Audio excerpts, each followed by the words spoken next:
I'll let you all in on a little inside joke that Deacon Chambers and I just had. So I just shared with him right before I went over to read the gospel. I said, do the long form. And he looked and looked over it and he's like, what? Like, yeah, that was the long form. Okay, so earlier in the week, I was reflecting on this being Good Shepherd Sunday, and I was reflecting back, being the youngest boy in my family, sent out to shepherd the flock, and how one day there was a lion that came and was attacking that flock, and I pulled my sling out and a smooth stone, and I protected that flock. And I was going to go into all of that with all of you. Okay, no, that was a story about David, the shepherd boy that I read in a children's Bible. But nonetheless, my preparation for this weekend's homily changed on Thursday because some very dear friends of mine, the Esch family, they reached out to me and said, please pray for their son Scott, their youngest son, and his wife Gina. They were expecting a child, and they were 23 weeks along, and they were experiencing some difficulty in that pregnancy. And so that was on Thursday, and then they let me know that they ended up having to give birth to the child. They took it by cesarean section, and they sent a picture to me.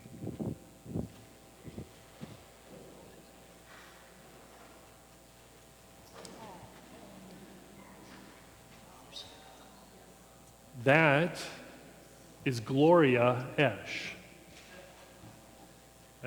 Is the 23-week-old baby of Scott Esch, and that is the father's hand, Scott, holding his little girl by the hand. So when I was praying with the text on Friday morning again, it took a different turn.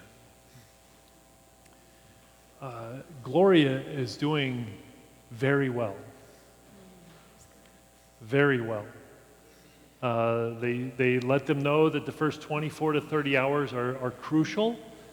Well, she's made it well beyond that, and he got to hold her this morning in the palm of his hand for about 10 minutes. And he said it was unbelievable to be able to hold her.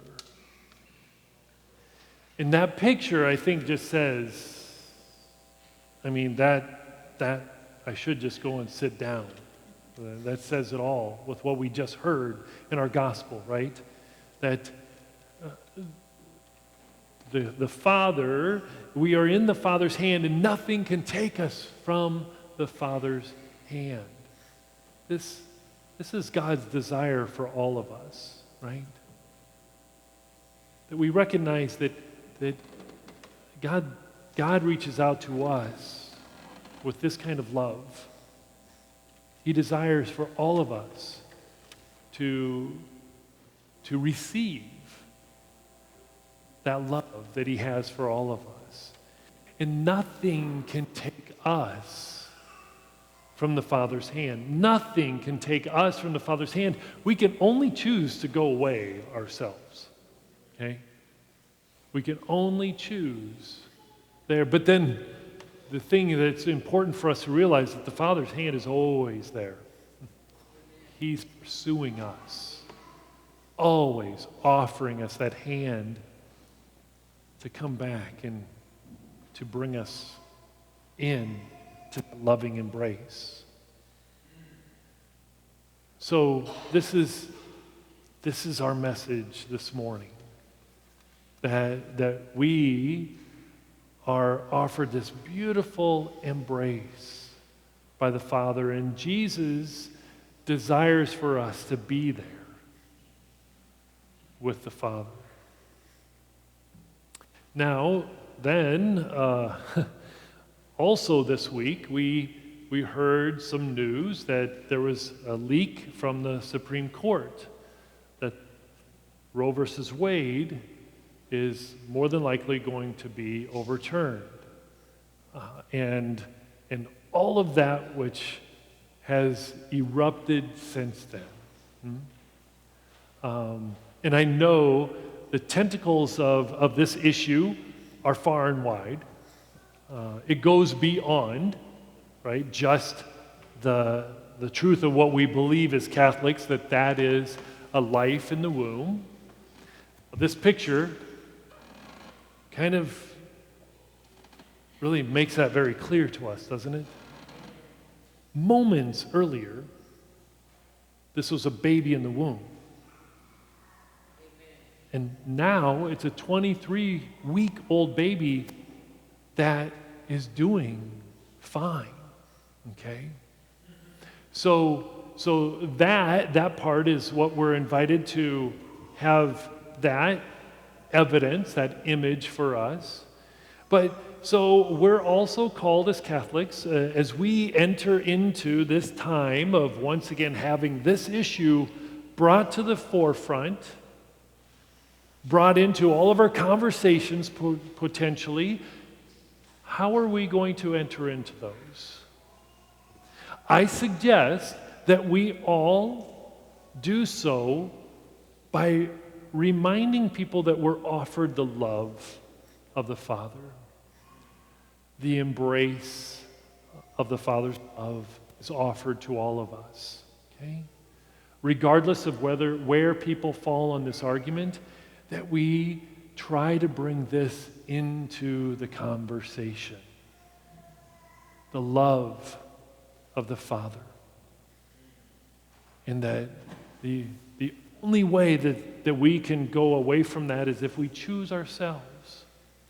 So we can also, if you so choose to do so, to remind in the conversation that being pro-life means not just getting a baby to be born, but it's from the moment of conception to natural death, right? That's what we believe as Catholics.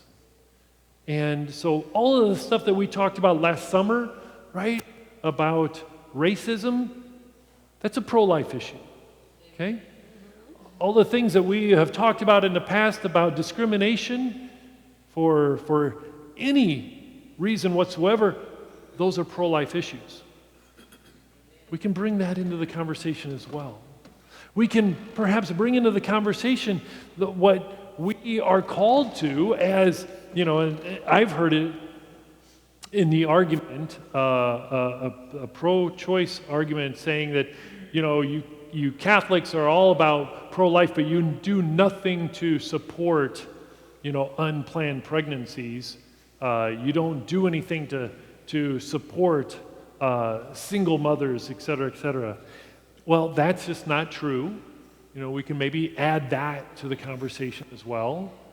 But to realize that we're probably going to have to step up our game even more in support for unplanned pregnancies, to offer that support for single mothers especially, okay? It's also important for us to realize that with this being brought to the forefront again, that those people, men and women who have chosen the route of abortion in the past, might need our loving support. And be reminded that the Father's hand reaches out in love and mercy. It's not a closed fist at all. And we, as members of the church, the church, reach out with God's loving offer as well. So all of this is to be a part of, I believe, our conversations going forward. To not just allow, other people to dictate what this conversation is going to be like, right? But for us to hear the gospel message loud and clear. Nothing can take us out of the loving embrace of the Father.